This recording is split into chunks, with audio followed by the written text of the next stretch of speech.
Miracles de Lourdes és un espectacle molt personal que he fet amb molta il·lusió, he ficat la meva ànima i intento trencar un poquet en la figura del mag tradicional, fer-ho molt pròxima i dur-me bé la gent. I en teatres tan majos com este és fàcil. És per a tots els públics.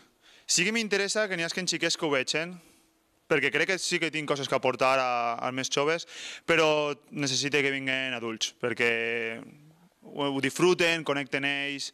No m'agrada treballar per a un públic sencer de xiquets, sinó que n'hi ha de tot. M'interessa que vinguin de tot, tots els públics. Pues, salutacions al Teatre del Raval, que estan fent una faena magnífica, són gent supermaja, des del primer moment que entres per la porta te sents com en casa i així és fàcil que isquen bé els espectacles, a veurem el meu, però segur que sí.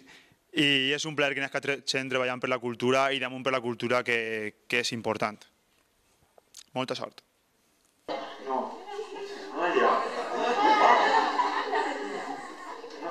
No, da igual, no te lleves el...